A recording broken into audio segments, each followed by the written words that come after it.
from XSY. Yajin is also from XSY. And me and Devin are from Boys County Rose. We are two bands in Shanghai who play indie rock music. And we love each other. And we're all in love. Yeah, we're so in love.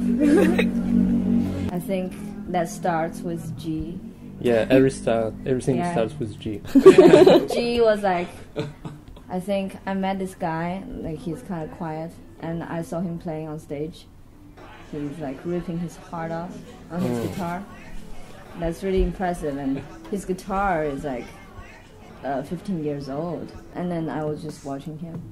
I think he's the quiet kind that you should not speak to unless approach with caution. unless you have something to do. Yeah.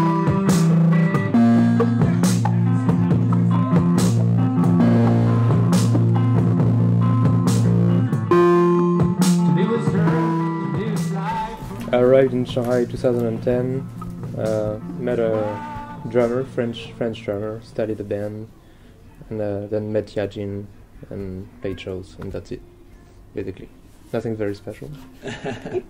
What? What about you firing a drummer? Yeah, I fired every drummer. Like, I like firing drummers.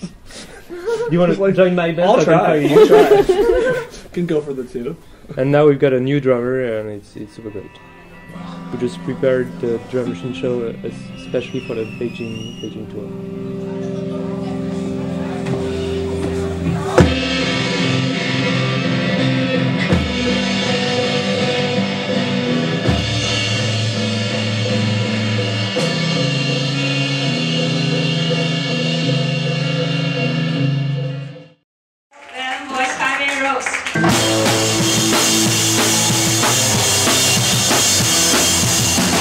I moved to Shanghai in 2006, and at the time I met Jordan, who's the singer and guitar player for our band.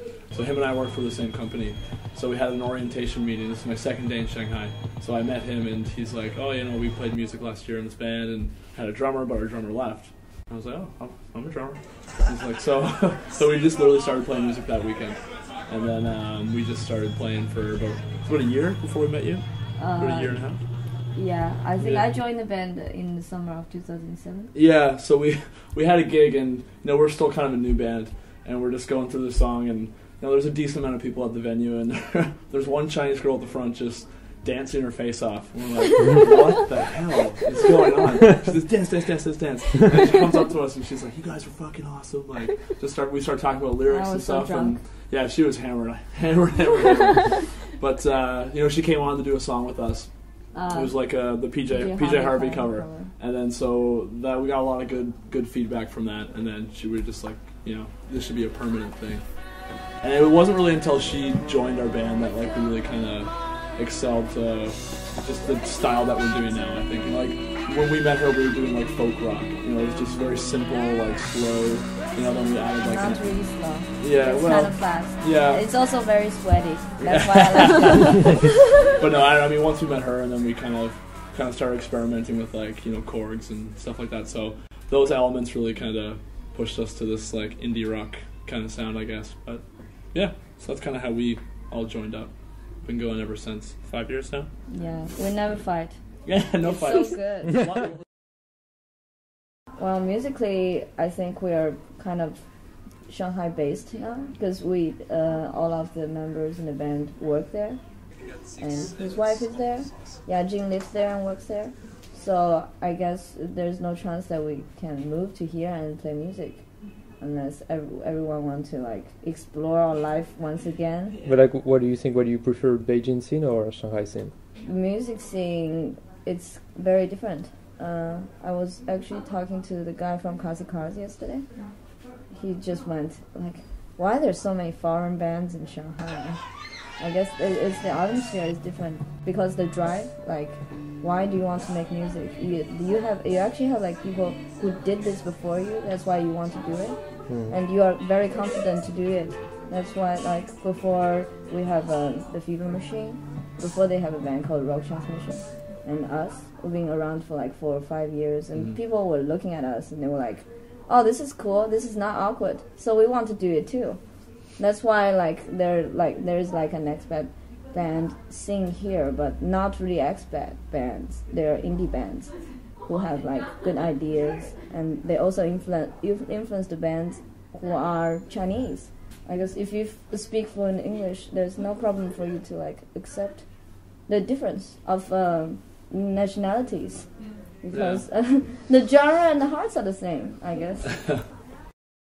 Do you guys also have day jobs, or are you full-time musicians? Day jobs. Day jobs, yeah. I don't think it's possible to make any money. Like we get 300 kwai. Yeah. And then we divide it. That's for sure. Divide it in the like between 4 or 5 people. Yeah, daytime job. I'm a kindergarten teacher, so I've been teaching for 5 years, same school. Just for music, I think, because like for us, like at least like we're like a foreign band, and in China, so nobody is gonna market so this. Pessimistic. Like, no matter how good we're gonna be, that nobody's gonna market this because nobody wants to hear about foreign bands in China. Yeah. Everyone likes foreign bands in China. Yeah, it's just That's why changing. like there are lots of very good bands in Shanghai right now, like really good, but like everybody hears about Beijing bands because it's Chinese.